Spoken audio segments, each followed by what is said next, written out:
Welcome to An Unconventional Life, a podcast where we share stories about the crazy 1% out there who earned their doctoral degrees and then went on to use them in crazy, cool, unique, and unconventional ways. Here's your host, astrophysicist turned teacher, author, dissertation coach, and more, Dr. Russell Strickland.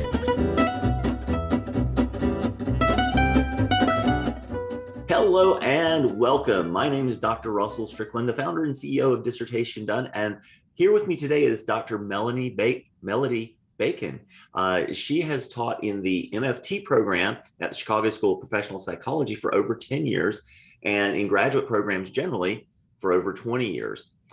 She has an expertise in Bowen Family Systems therapy as well as Jungian Analytical Psychology and has long been interested in the confluence of art and the human psyche, which sounds very, very interesting to me. She's also had an opportunity to lead a study abroad program in Zurich, Switzerland on spirituality and addiction, which centered on, again, the Jungian perspective. In addition to teaching, she's had a private practice specializing in relationship issues and is the author of 2 books, The Grace-Filled Divorce and Family Therapy and the Treatment of Substance Use Disorders. She's the co-founder of the Family Matters program, which is an online program for families struggling with substance use disorders. And she has presented at numerous conferences and workshops, including AAMFT, International Family Therapy Association, California Consortium of Addiction Program and Professionals, and the Raise Foundation Conference. All sounds very impressive. Dr. Bacon, welcome. Thank you. Before we jump in, I'd like to let everyone know that today's episode is being brought to you by Dissertation Done. And here at Dissertation Done, we help adult doctoral students through the dissertation process. So if you feel like you're a little slowed, stalled, or just plain stuck, and you need a little bit of guidance, accountability, and support, reach out to us at dissertationdone.com/done, and we'll see if you might be a good fit for our Fast Track Your Dissertation coaching program. If, on the other hand, you've graduated and you'd like to put your own expertise out there into the world, the best way to do that is by not only having the first name doctor, but by becoming a published author. We'll be talking about that some with Dr. Bacon today. But if you'd like to find out about becoming a public author and staking out your claim in that expert space, reach out to us at dissertationdone.com/book, and we'll have a conversation about that. So again, Dr. Bacon, welcome. Thank you. So I was going through the introduction and I stumbled a couple of times over the phrase substance use, because we always hear substance abuse. And I'm just wondering, is there something specific you have there that you're using that terminology instead? Yeah, well, the field has moved to using substance use disorder maybe 10 years ago. Discovered that substance abuse can be a little bit pejorative. People perceived it as kind of, somewhat problematic. And there's different designations too. It's kind of complicated. There's use and abuse and addiction. And so we just, the field put it in one diagnostic category: substance use disorders, alcohol, drugs, the whole shebang, and not worrying about whether it's use or abuse or experimentation or all that. It's kind of in one category. So that's the and that book in particular was oriented toward use in training programs. And so I used substance use disorder, even though I preferred to say substance abuse because that's what people know. Right. But it is a good example of how writing academically and writing normally sometimes not coincide. Yeah, we work with folks on that all the time after they learn how to write for APA and for their dissertation. Correct. To teach them how to write for people who will actually read. Right, and who will understand what they're saying better.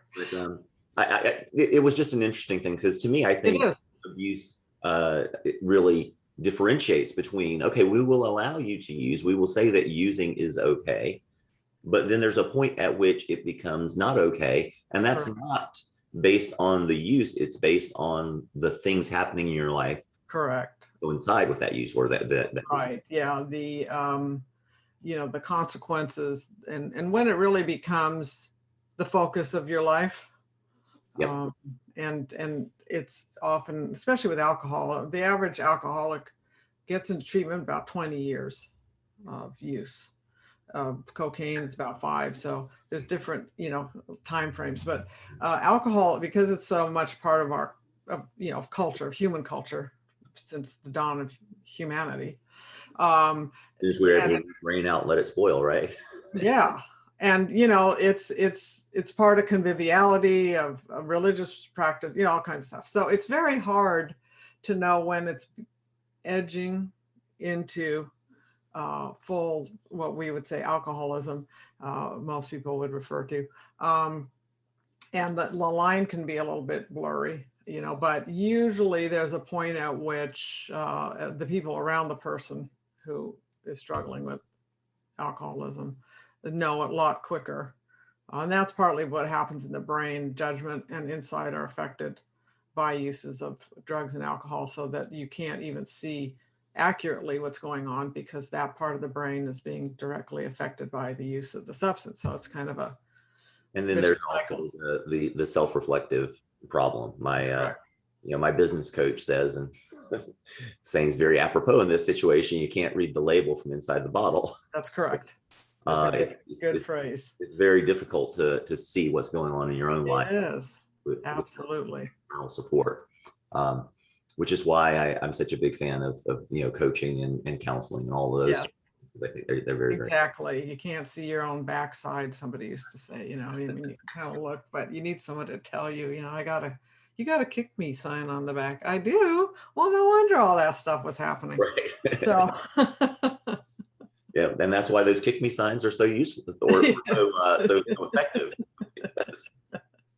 That's how they work. Well, tell us a little bit about. I know we were talking a little before we started the episode today about your doctoral journey. I wanted to talk a little bit about that, and then what you've seen from other folks' doctoral journeys over time, because as you know, a lot of our audience is in this stage right now where they feel very kind of lost, confused, alone. Right. Process. So tell us a little bit about how that process worked for you, and then what you've seen in students in recent years. Yeah. I'm a good case study, because I was in the middle of life when I moved forward into doctoral studies. I'd been married and unfortunately was widowed with a young son, and I decided to get my master's degree. And from there, kind of switched gears. I was going to go into business. It's kind of a long story, but ended up in a doctoral program. Really was my passion at studying Jungian Analytic and depth psychology. And but having a child and by then another, I think I was just getting married again at that point. And so you're in the middle of your life, and here you are doing a graduate program, which requires quite a bit of time, as anybody who's involved in that knows. And then, of course, you're done. In our program, the coursework was completed prior to the dissertation process. So there goes all the structure that you had when you were going to class, and the deadlines and all that. And also I was also having to get hours for my license. So working 20 plus hours a week and doing the dissertation. So I happen to be a person, though, that's blessed with being well organized. I was an administrator for several years before, I always say, getting paroled and getting to be a full-time professor. But so I just have that skill. And so I decided early on I didn't want to spend a lot of time in dissertation, because I'm too cheap to keep spending money on tuition that wasn't going anywhere. And I also knew if I didn't get the doctorate, all of the work I was going to do for my hours was going to be pointless, because I wasn't going to get my license. So I set aside one day a week, Fridays. I always joke that it's my clients all had ESP, because I never told them I wasn't going to see anybody on Friday. But of course, as soon as I decided to not see people on Friday, that's the one day they wanted to come in. And, you're trying to make money and you have all these pressures. But I was pretty strict. I was not going to break that rule. So I scheduled in, just like I would a client, I scheduled in that day, and found a rhythm for myself, which was 10 to 12, 12 to, well, 10 to 1, probably actual writing, like, like putting it out there. Take a break, eat lunch, come back and edit, because afternoon my brain doesn't work well for creative writing.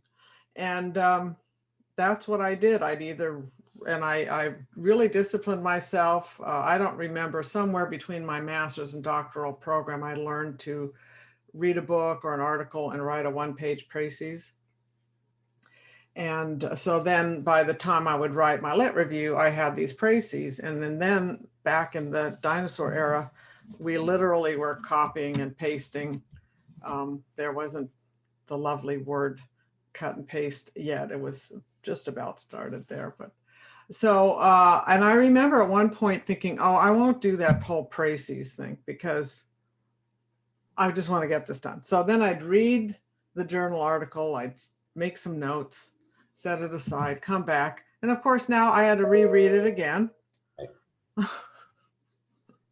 So writing the précis really done, even though there's this kind of sense that, oh, this is slowing me down.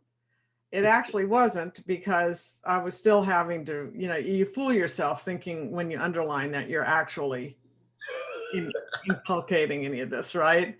Because you go back and now you have to reread it. So I did that. I finally said, okay, stop fooling yourself. Really do that précis. And actually, the 2 books I wrote subsequently, I did the same thing, and I still went through that same shenanigans of thinking I didn't have to do that. Yeah. So I would do that. And so that way I had, and I think I kept all this stuff because it was such hard work, and kept moving forward. Now in my program, we were all coming, it was at Pacifica Graduate Institute in Carpinteria, California, which is near Santa Barbara. People were coming from all over the country. Mm-hmm. And so my chair was not even in the same country. She actually was in Canada. And so it was, again, prior to the internet, on the phone and mailing. But needless to say, working through, and then the other thing I did was get a copy, first of all, of her dissertation, because her topic and mine were similar.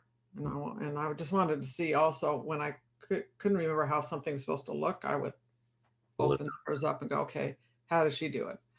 Why reinvent the wheel, right? So subheadings and all that stuff, there it was. And so I would say I spent about a year total on that, and, got it done. I lost track of the rewrites. I always tell my students that I remember seeing, I think it was Hemingway or somebody's original writing and all the crossouts. And I'm thinking, okay, if he needs to rewrite, of course, everyone else needs to, because we're not at that caliber. So I rewrote and kept massaging it until it was acceptable to all of us, my committee and me. And so I got through it in, I think, a good, reasonable time where you're starting. And now the other thing I did was, during my coursework, I knew when I started, I wanted to do something on grief. I didn't know what, so that's a huge category, right? But every time I had a research paper, I would do something related to grief. And so over the 2 years, I've got, first of all, a lot of research done for my lit review. But I also figured that I started narrowing down from grief to grief and divorce to grief of females in divorce, and all of that came out of the literature. Mm-hmm. So by the time I was writing it, I'd already done that upfront work, rather than starting with, okay, I want to do something on grief, but I don't know what. If I had started that way, I wouldn't have gotten it done in a year, because that's a process. Listen, there were several good points you made in here. I want to see if I can go back, because I should have been taking notes. Going back, you mentioned that that, you wanted to get it done in a relatively short period of time, because all of the work and all the effort you invested depend on the doctoral degree, not the other stuff. And I think that's a very important point for people. So many of us who go into doctoral degrees have this perfectionist gene that we're trying, we may or may not be trying to suppress. I've learned to try to suppress it. I can't say I'm successful yet, but it's something that you have to understand, that the perfectionist basically doesn't accomplish anything. It's someone that's pragmatic, that does something that's good enough. It's prolific. And that's what's really rewarded in this world, is not perfection, but prolific. Yeah. So that was whatever it takes for you to convince yourself that you need to move forward and you need to get this thing done is really important. Then I remember you mentioning that, well, the thing that you were just talking about recently here, we do that with my students. When I get a chance to, I tell them to do the same thing, that if we encounter you while you're still taking classes, think about what you want your dissertation topic to be. Let's go ahead and start mapping things out early, and then take little perspectives through that dissertation topic from each of your classes, because most people have to write a paper in each of their classes. And on rare instances, you're going to take a class that's completely unrelated to your dissertation topic, but that's going to be rare, because the fact of the matter is these classes were put together in such a way that it holistically looks at a field of study. And if you're studying something within that field of study, it makes some sense to look at it from all those angles. So it's a really good way of getting that work done ahead of time. Then backtracking to what you said about actually writing up what was going on in the articles. I tell my students to do the same thing. It's an annotated bibliography as far as I'm concerned, but it's for you, not for anybody else. Figure out what you think you want to say about this paper in your dissertation and write that down, because ideally you could lose the papers, the reference material, and you've got the APA formatted citation, you've got your notes on what you want it to say, and that could be good enough. Most of the time, you're going to have to go back and check from time to time on some of those articles. So, don't burn the bridge before you cross it. But you could have essentially an unstructured literature review pulled together. And there's some other things that we do, some technical things we do, where we ask people to assign keywords to them, so we can kind of form an outline in an organic way as well. Which is a really kind of a neat magic trick when folks look at it and say, wait, I don't have to write my 40-page literature review. I can write a page paper and have it fit into that literature review. So that's a cool trick. But all of these things you mentioned, I hope people are really listening and paying attention, because there's a lot of, things that you might just think, oh, this is the way I did it, but there's gold in there. People have trouble with these things, and you have to think through them. The mindset issues of, the one thing I would argue with you about is, you said you wanted to make sure the paper was acceptable to everyone, my committee and me. I would say what acceptable to me would be is my committee accepts it. Because I try to tell students, keep that pride of ownership out of this project, in your next work, because that work, you're not going to have a committee telling you that you can or can't do something a certain way. That's yours. This one you're doing for them. So you want to get it done. Absolutely. And, I would say chunking. A lot of valuable information in there. Chunking. So you sit down and you're at your computer screen, and your mind goes blank because you can't remember what you're going to say. So a couple things that I learned. First of all, I would tell myself, okay, I just have to write one page. If I write one page in 365 days, I will have 365 pages, which is a huge dissertation. Okay. So of course, once you start writing, it's priming the pump, and I even do this now. I just start writing. I don't, I turn the critical voice off that reevaluates every word, right? I always say it's like a potter with a clay. I just need to get the clay out there, because I can't mold it if it's not out there. And what I think a lot of people do is they'll write a sentence, Dr. So-and-so in his work on, oh no, I don't want to say work. Maybe I'll say journal article. No. And then you walk across the room and pick up the thesaurus. Right. Journal article. And then, a half hour later, you've written one sentence. That's horrible. just write everything you know. It does sound terrible. It's embarrassing. I never want anyone to read my first drafts. I'm really glad nobody's seeing these. But now I can schmooze them and edit and mold. So that's my first, no matter, I'm starting another book on couples, for couples. And so that's how I'm starting. I've got different sections, and yeah, you pick up where you left off. And that's the other thing. I usually try to stop writing kind of mid section so that when I go back, oh yeah, I was starting to write about that, rather than finishing and then having to go, okay, what's the next section? That's not a do notes for yourself, just like if you were a clinical psychologist at the end of the hour, quote unquote, you're right. Here's where I am. Here's where we were done. This is what we should be thinking about next time, whatever. And so now you've got at least some instruction. And I think your idea of like literally trying to cut yourself off in the idea so you can read the last paragraph and say, oh, I wanted to say this, this, and this. Right. You've got kind of a head start to the next section. Juices going. But for me, it was really a matter of not getting overwhelmed. And that's how I got through my graduate program. You know, you start at the beginning and say, oh my God, how am I going to do all this? No, I just need to do this semester in these 3 classes. In this case, it was, I just need to do this one précis for this one journal article. And of course, a lot of times once I did that, I'd go on to another one because I kind of had the energy for it. But I always gave myself permission if I did it and I was kind of done to be done. Yep. You know, rather than, okay, I'm sitting here, I got to sit here for 5 hours. I don't think I ever have quit, but I always give myself permission to say, okay, if after a half hour, an hour, you still don't want to do this, don't, you know. And somehow that gives you the sense of you're not being compelled or held, you know, in prison. You know, you have the option to say, okay, today my brain's not working. So there's some tricks that you can do that I think are helpful to not overwhelm yourself. And speaking of one of those tricks, I remember something else that you said that I was going to comment on earlier, was that you literally scheduled out your time with yourself, with your dissertation. And that's something people have to understand. This is important.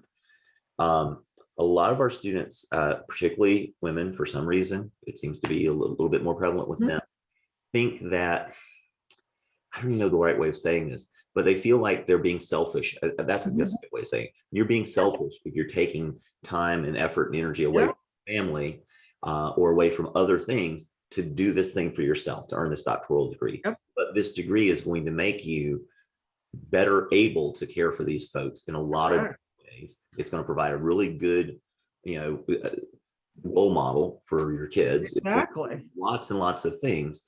And so sometimes you do have to get over this fact that being selfish is wrong. It's okay to be selfish sometimes, because that's, you know, if you still remember flying on airplanes these days, when you look at the little card and it says what to do in the event of a crash, you put on your oxygen mask first, then you put on the little kid's oxygen mask, because we don't want you passing out while you're trying to fumble with the kid's oxygen mask. You've got to take care of yourself to be able to take care of others. So that's something that a lot of people are like, well, if I get to it and all this sort of thing. No, you'll never get to it. You got to do it. You got to prioritize. You know, and everything will come in to fill the gap.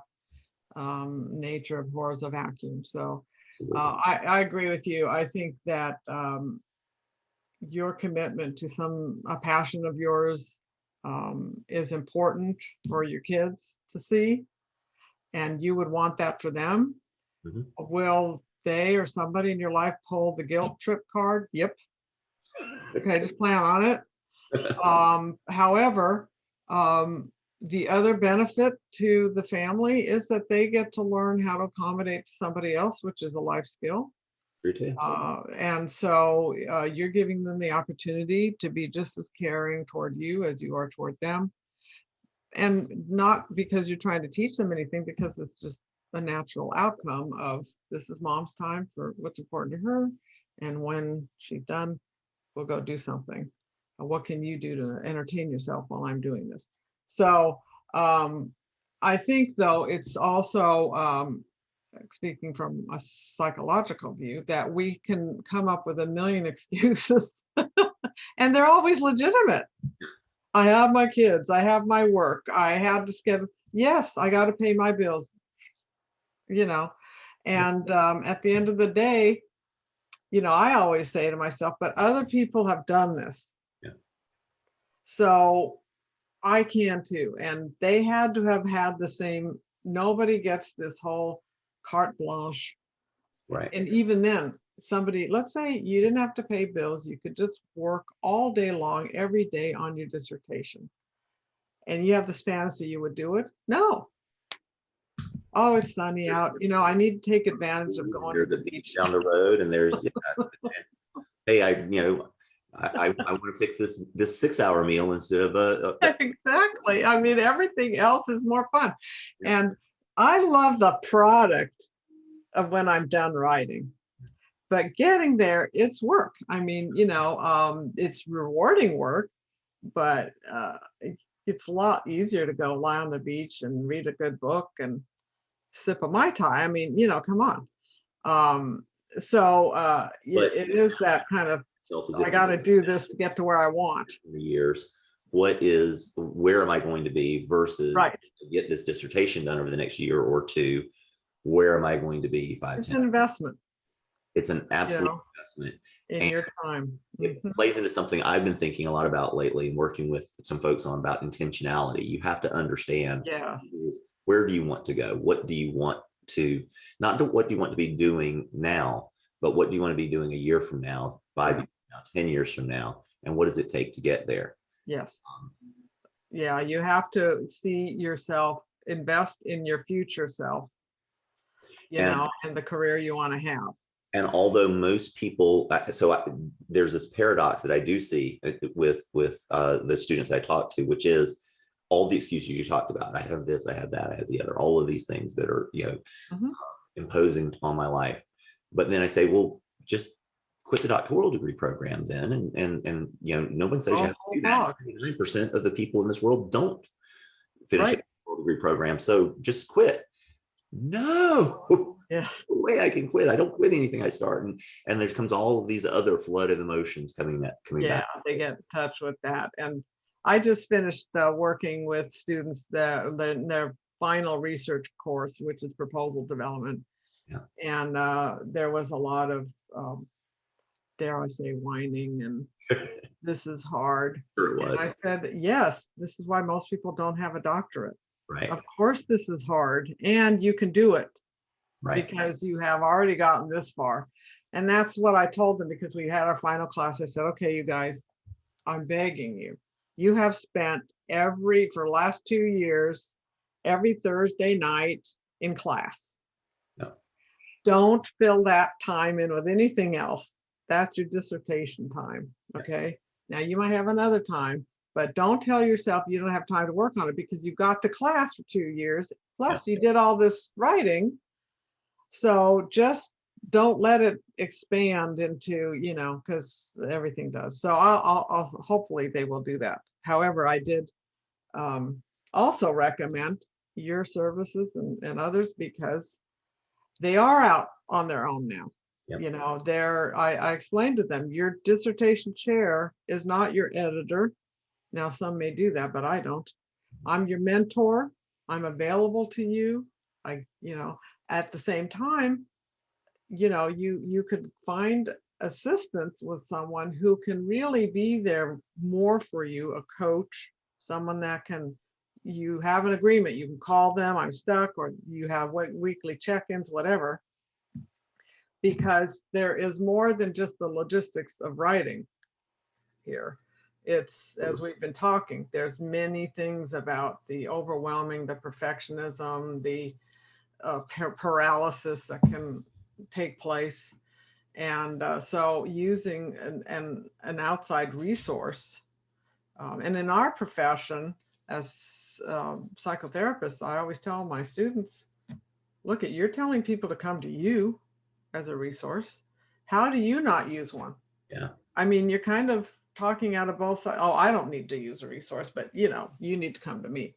Right. So I think, again, it's one of those walking the talk, because it's quite a problem. And getting to myself, fast forward, got the doctorate, started teaching in addition to building a practice.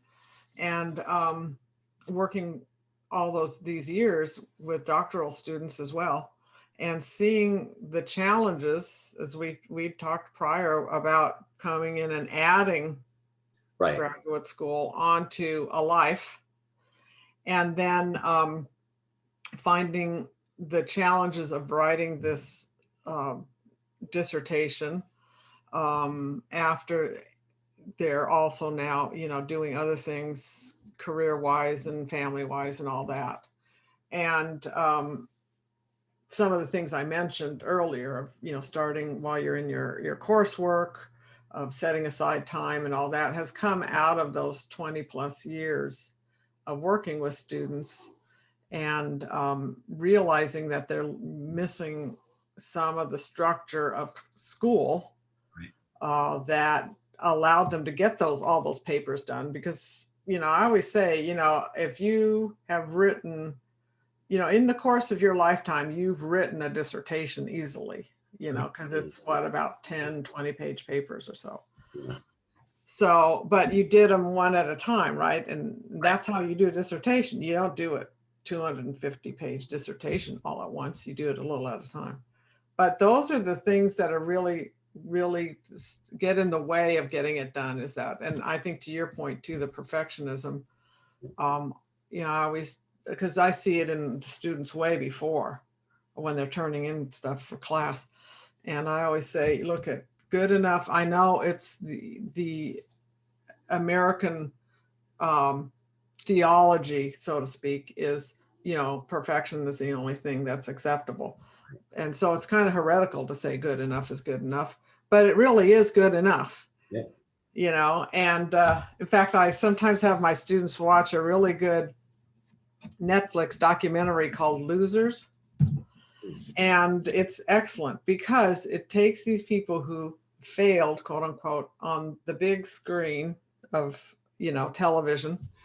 I think one of the first ones is somebody who was in the Olympics. I don't remember what sport, but all eyes were on him. Right. And something, he came in second, which is losing, right? In my view, it's like you're second in the whole entire world, but you didn't get the gold. So what happened to him afterward? Well, he ended up with this amazing career. Yep.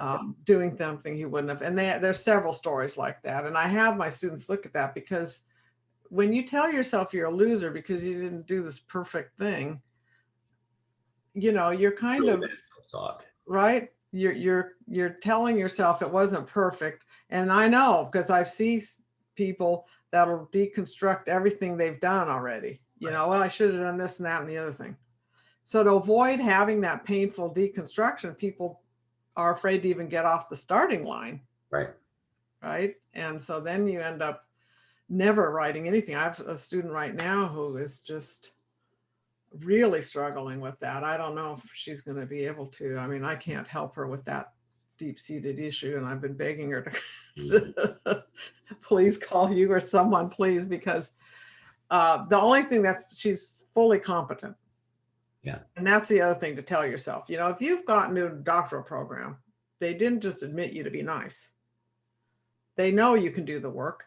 And then you've gotten through your coursework, and your teachers didn't say, oh, you're a nice person, I'll just give you an A or a B or whatever. Right. So you've done all this. You've already proven your competence to do a dissertation.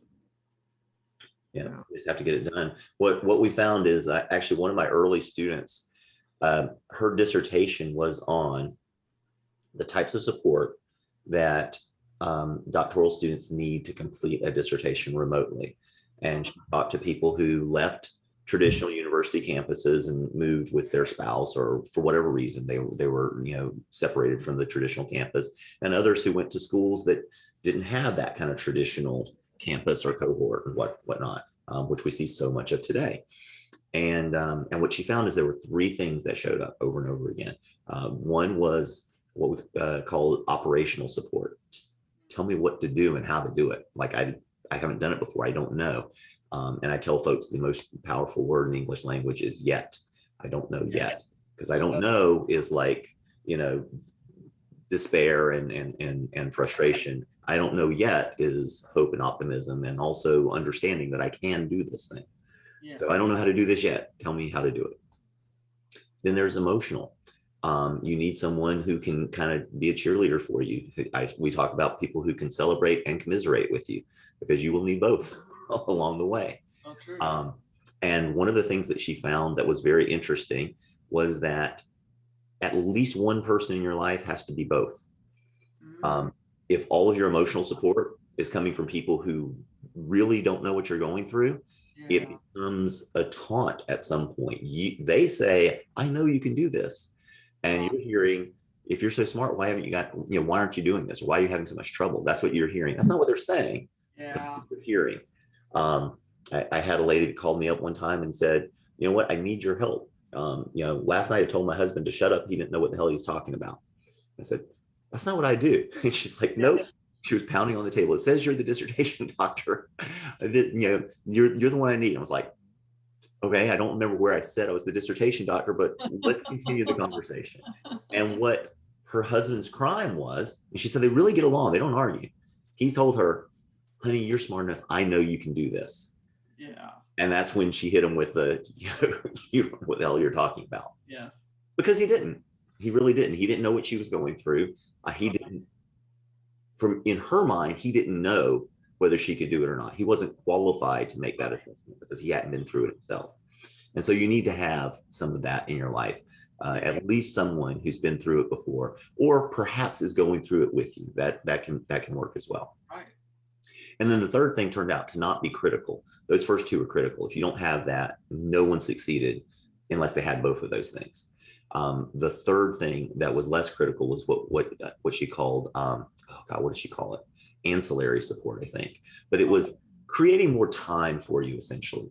It was, if your boss at work says, oh, you don't have to take that extra stuff home with you because when you get your doctoral degree, you're going to be more valuable to our company. If your kids at home take on some of your chores, or maybe your significant other takes on some of your, chores at home, or your husband takes the kids out of the house for the weekend so that you can, just concentrate instead of having all this buzz going on, or more interesting things that you want to say, well, what are you doing over there? Exactly. Any of that stuff. That wasn't critical, but it was nice. It was a nice to have, not a have to have. Nice. That's a great topic. Absolutely. Yeah. It will. And it was really interesting how, when we were going through it, I was like, oh, this is a nice little topic. It's so meta and all this kind of stuff. She was one of my early students. And we got it done and it pleased her committee. And I was like, okay, that's fine. It was after the fact that I've been doing this for years and years. I really started to appreciate, she's right. Like the stuff we found in here wasn't only, things that showed up in her data, but it's really generalizable. It shows up in my practice far and wide. So, she talked to maybe 30 or 40 people. I've dealt with thousands at this point and helped hundreds. So, to hear these stories over and over again, it's very important for people to understand that these are some of the things that everybody deals with. That's right. Not you, because that's another thing a lot of people feel is it's just me, and they're just because they're, as you noted, they're on their own. I have a dissertation, what I call cafe, which is once a week Zoom meeting that people can just pop in. They can come in, they can spend 10 minutes and but what I found a big help in that is people are in all different phases. Some people just starting, some stuck, some going through IRB applications, some data analysis. And so they can often tell each other things. Like one example is a student who had just about ready to defend her dissertation, and another one who was just starting out. And we, at our school, we have some methodology experts that you can make appointments with. And she said, okay, so here's what I learned, make an appointment with him at the beginning of chapter 3. So she had all this stuff, then when you get your data collected, check in with him again, make sure you're on the right tack. And so that's the kind of thing that is immediate. She's right there in the trenches at that moment. And it was really helpful to everybody else. Plus they can see someone just starting out, someone's a little bit in front of them. It's encouraging. Okay. As opposed to someone like myself or yourself where, everyone go, oh yeah, that was forever ago, what do you know? And so the cohort experience of we're all working on our dissertations there's something really important about that. That's, less quantifiable, but makes As you the said, journey. it doesn't even necessarily have to be a cohort. You don't have to be in lockstep. No, not for, yeah, exactly. Other Very people that valuable. are in the dissertation conundrum. Because as you said, 2 steps ahead of someone, you can help them. But also, as anybody who's spent any time in education knows, if you really want to learn and understand something, teach it. And Yeah. so you're helping the people that are behind you. That's also Really. to you, because it's helping to really, drive these points home so that you really internalize them, you really understand them, because you're still going to be responsible for those things until they put the hood on and flip the tassel around. So That's correct. So, and then, you get your dissertation done, which is the main thing. So you get your doctorate. But I always like my students to think about future writing, because you did all this research and writing. It's not for popular, a publication, but you can always take the basics. And that's what I did. So my first book was based on my dissertation. It was on the grace-filled divorce. It was on grief and divorce and how it can transform you. And so it was such a pleasure to just sit down and write the way I talk to my clients, or, and use. In academia, we would say this is your learned opinion, right? Right. And to be able to use vignettes to explain a concept. I had already written portraits of each person. I did a phenomenological research, and so you write up a story. It's called a portrait of each person. So I already had that, and so that was another process. I happened to use a coach. She had been an editor for Psychotherapy Networker, which is a large publication in my field. But it's kind of a hybrid. It's not quite psychology today, but it's not peer reviewed. So it's a normal writing. And she knew the field, and she knew how to get published with a publisher. And that was another learning curve, because I had to write a proposal for the publisher to look at, which is not at all like what you're doing in your dissertation. And I had no clue. So she took me through that. And then, I'd send her things and she'd say, okay, well, what do you think about this? Or that's not making sense. So somebody else to look at. And so by the time it was done, I was able to get that published. And then the next time around, actually was approached by a publisher because I'd done a presentation, Rutledge. And it was on family therapy and substance use treatment. And they asked me, do you want to write this book? You just did this publication, this presentation, and we don't have a book on this. And I'm like, well, actually I do, because it's really bugged me, because I don't even know what the research is out there. Turned out the reason why is there hasn't been done much. So, but it was okay. Now, once I did the lit review and I found out there wasn't much, except in Europe, there was a little bit. I thought, well, then I'm going to develop a program and pilot it. So back into, doctoral, research, I'm going to do a program evaluation. I'm going to develop a program and have some subject matter experts review it. So I did that, and then then administer it with a pre and post assessment and see what we got out of it. And that's basically what. Now this book was more academic, because it was kind of not quite like writing a dissertation, but a little bit more like that. Right. But at the same time, and with teaching in mind, but it allowed me to, first of all, scratch an itch that had bugged me, but I never would have set aside the time if they hadn't asked me. And having had those other two experiences, when I wrote the proposal, even though Rutledge asked me, they still wanted it. Here's what I was going to do. I put it all together the same way with here's the the abstract and the marketing ideas and blah blah blah. And so that's kind of how, once you've done something, you can continue to build on it and take it in other directions. And have fun. I think important that you mentioned is, this is something I hear from folks that have gotten their doctoral degrees time and time and time again, is it just seems like if you earn your degree and then you're out there, opportunities come knocking. That's true. Like, you don't have to ask for some of these things. They're just right. people come and they ask for them. Yeah. So whatever it is your goal is in earning your doctoral degree, keep in mind that the opportunities are so much more vast than whatever it is you're thinking right now. That's so true. You don't know what you don't know. Yeah, and the doors do open. The opportunities, there's tons of publishers out there that actually need content. There's, especially now that we have online options, and people really enjoy, if you're passionate about something, you're going to find those people who are as well and want to learn more, and they want to learn from you. And so, sort of staying in more of the academic space, but there are people who just go out and help people directly through or coaching or consulting. Oh my goodness. Yes. And I tell my students when they're writing, think about it more like teaching, because if you think about your audience and what you want them to learn, you'll be in a better space than what you're trying to prove to whoever else who's grading your paper. Right. And that's really, to me, what writing is about. It's a corollary to teaching, because the reader is now going to be learning from you. But when you're out there and you're working in the public space and you're dealing with popular press, yes, it's got to be all about entertaining as well. Yeah, so you have to make it interesting. I mean, we've all been in boring classes. Yeah. I mean, I remember in my master's program, this lovely teacher, but he would, and it was a night class, he would sit, he was so introverted, he'd sit and read the whole time in a very quiet voice. And it's nighttime, you're dying, right?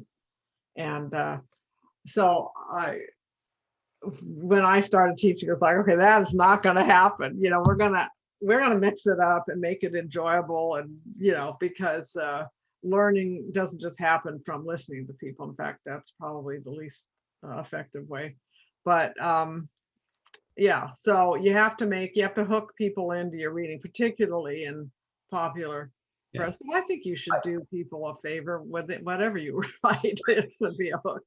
I had a similar experience. I took a history class in summer school when I was in college. It was a class that I didn't particularly want to take. It was a required class, so I took it in summer school at a nearby college so that I could get like an A or a B or something would have been good enough. It wouldn't affect my GPA. So I still had the perfectionist thing. I got an A in it anyway, but I was trying to take some of the heat off. Anyway, this guy came in, old guy came in with his yellow notepad, brought it in, took his glasses and put them down on the end of his nose, put them to the right spot on his yellow notepad. Then he took the glasses, put them up on his forehead, leaned back, and proceeded to talk. And this was summer school, so I think it was like 3 hours that we were in class every day, because it was like a 6 or 7 week class or something. I don't know, but I think it was like 3 hours. It certainly felt like 4 or 5. Right. And he just talked, but not in an animated way. Like he literally sit back and cross his arms and just talk about this stuff. He knew everything. He knew the dates. He knew who was married to who and how ancestral it was and all the things. He knew all of this stuff, but it wasn't like, watching Game of Thrones on HBO or something like that, which is what history was. I mean, without the dragons. That's right. But it wasn't like that. It was this, and then at the end of the 3 or 4 or 5 or however many hours it was, he would take his glasses, put them on the end of his nose, flip forward about 1.5 inches in his notepad, look at it and kind of nod and say, we'll start there tomorrow. Yeah. We hadn't looked at that the whole time. He hadn't looked at those notes. It was he knew what he's talking about, but conveying it to the rest of us was another story. So yes, and a good storyteller is important. It doesn't have to be a fictional thing. I mean, I'm a fan of his history. And you get some good, Eric Larson comes to mind. He writes history, but it's a page turner. Yeah. And that's all factual. He doesn't make one iota up, but he's able to convey this story in a way that you're like, well, I know what happens, but I want to read this book to see. Right. So, you want to at least, I was telling my students, your first paragraph should just be a hook. It could be an interesting theme. It could be 70% of college students struggle with procrastination. If you say that in your first sentence, people are going to be going, what? now they're going to want to know more rather than procrastination is a big problem. Blah, blah, blah, blah, blah. So to kind of, but that's the fun part for me. I never start out with such a great opening. I just put it down. But then that's where I start saying, okay, how am I going to start this so that it engages the reader? That's the icing on the cake. I've made the cake. Yeah. Now I want to ice it and get it really, kind of enjoyable. And to me, that's the fun part. But the hard part is getting the cake written. And if you get the cake written, the cake is good enough and you will get your dissertation done. And that's all you need to worry about. Yeah, I tell folks time and time and time again that you get no extra credit on your dissertation. You get the exact same doctoral degree if you write a correct 110-page dissertation or a 337-page dissertation. Right. Nobody cares. Doctoral degree. And back to the point of nobody cares, for most of us, unless you're going into academia, and folks generally aren't, no one will ever read your dissertation again. Ever. It just won't happen. All right. One person I was trying to make this point to, and I asked him, how many people do you think will read your dissertation after you graduate? And he said, well, I know of one. I thought about it for a second. It's like, are you talking about your mom? Yeah. he's like, yes. It's like, your mom's not gonna read your dissertation either. It's like, you're not going to quiz her on it, and she's going to say she read it, and you both won't talk about it anymore, because that's just the way this thing is. It is, to a lot of people, this seems, it frustrates them to hear this, but this is a school project. It's a pass-fail school project. So, yeah. But once you get it done, you get to the have the doctorate. Yeah. Like I tell my students with their A's, because they're always looking for the A. I was 2 points away from this. And I always say, I've been seeing clients in private practice for 20 plus years. Not one ever has asked me what my GPA was in my graduate program. Right. And I bet you the same number of people have asked you what you wrote your dissertation on, probably. Right. Yeah. The only reason why they know is because they have my book. The question I sometimes ask students is if they know there's a very specific word that they use. It comes from medieval French. And it's used to describe the person that graduates last in their class from medical school. And I ask them if they know what that is. And they think about it for a while. A few people get it. It's doctor. Yeah, doctore, huh? That's what they call the person who graduates last in their class from medical school. So number one, get over yourself. Yes. And number two, you might want to talk to your physician next time you show up. And just make sure that they really graduated. Yeah, so it's really getting the job done. It isn't glamorous, as you noted. And really, it's about getting the doctorate, because I always tell my students, don't even put ABD on anything, all but dissertation. Nobody wants to see that. It's not impressive. And but the PhD is, or the PsyD in our case, clinical doctorate. And so, that's what you need. You need those letters by your name. Because it's not true, but to most people in industry, most people in the quote real world, if you tell them that you completed a doctoral degree program, except for the fact that you didn't graduate, like you did everything but your dissertation.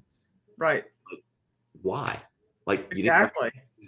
Didn't, it's not impressive. To it whatsoever. Now we know that there is going through doctoral degree classes is beneficial. Even working on, of course, you did the learning is beneficial, but in the quote real world, they don't see any benefits at all. That's right. So in terms of the time, blood, sweat, tears, money that you're investing in this process, right? Because you're not going to have a return on investment unless you get the degree. Yep. Yeah. So just turn it in. Good enough is good enough. It really is. If the school has certified this is good enough, it's good enough. It'll end up in ProQuest with everybody else. And frankly, I think most of my students look at the dissertation. So they might look at your dissertation, but just to see what the suggestions for future research section says, in case they get a good idea for their dissertation, which is a benefit. Right. Well, listen, I've had such a fun time talking about all this stuff. What final piece of advice would you give students based on your experience, personal experience and professional experience over the years, as they're facing this process? Let's say someone who's in the middle of the dissertation process, and then someone who's graduated, finished. What piece of advice would you give each of those folks? Well, if you're in the middle, keep going, because you're really, it's, I always say, it's going up a hill. That's your first, it's your proposal. Your first 3 chapters is the hill. Once you've defend that and get to IRB and get through that, you're going down, because the data collection and analysis goes quickly. It's fun. Well, I say And you then, have to collect and analyze your data, then you're going downhill, because well, there's things that you don't get to control in that data collection. that's true. However, I have found that I have never had a student stall out in that section, and I've had tons stall out at the beginning.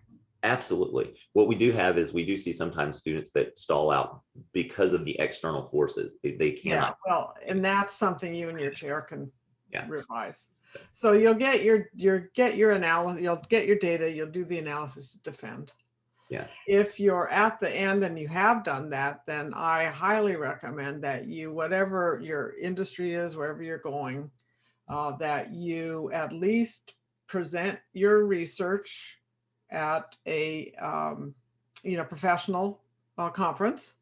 People are always looking for either presentations or poster presentations. Get your name. You will talk to a lot of people. As you know, networking is the big thing in every profession. You are at the moment of your dissertation defense, the expert on that topic. It'll last, I would say, maybe 2 years, and then it starts getting old. So while it's 2 years, get out there, tell people, they want to hear what you have to say. And then you may start to think about publishing either, again, it depends on the field. Academia is a different ballgame, get some journal articles published. In my field of psychology, there's tons of places, blogs, all kinds of stuff you can publish. And then start, if you're really still passionate about this aspect of this topic, move forward into a book that one of my students who has written 2 already, he is a psychotherapist, but had a business prior to that. He says, this is your world's best business card. Absolutely. Is your book. 100%. And you hand out that card. And in my case, yes, I've had many people come to my practice because a friend gave them my book, or maybe I did a talk, and I always give a book out to the people that come to my talks, because again, it's my business card that's going to get passed around. Maybe they don't need it, but they'll go, oh, you know what, here, Susie, here's this book that I got. I think it could help you. So, and also it makes me feel good if people are getting helped.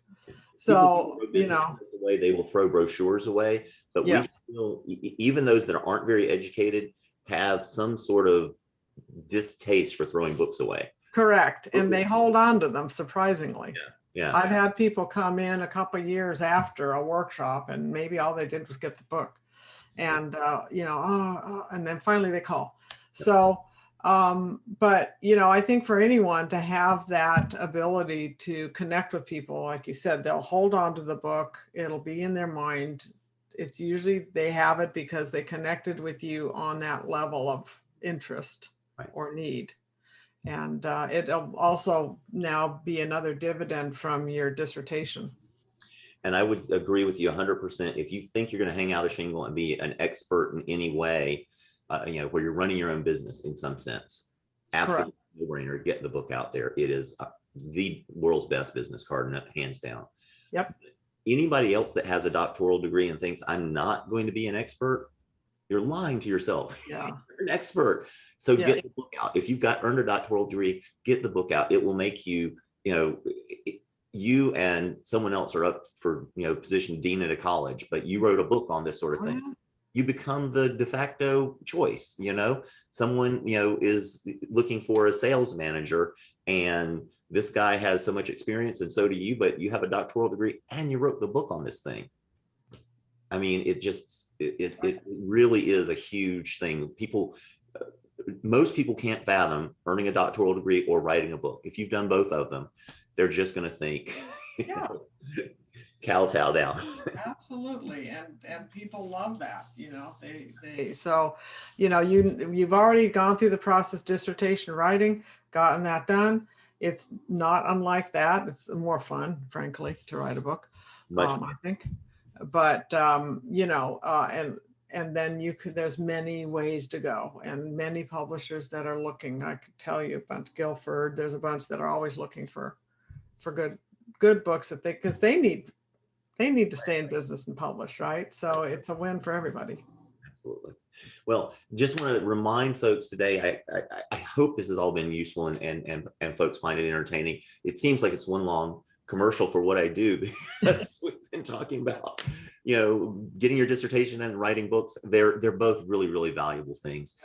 If you want help with either one of them, in the dissertation, you're working on that, come to dissertationdone.com/done. If you've finished your dissertation, you want to write that expert book, dissertationdone.com/book. We'll have a conversation either way and see if it's something we might be able to help you out with. But in the meantime, Dr. Bacon, thank you so much for joining us today and sharing your journey. I think a lot of people, the various pieces will resonate with them, because you mentioned so many problems that I hear from these students all the time. Great. Thank you so much. Thank you. And for everyone else, I want you to have a wonderful day and go out and live your unconventional life. For now.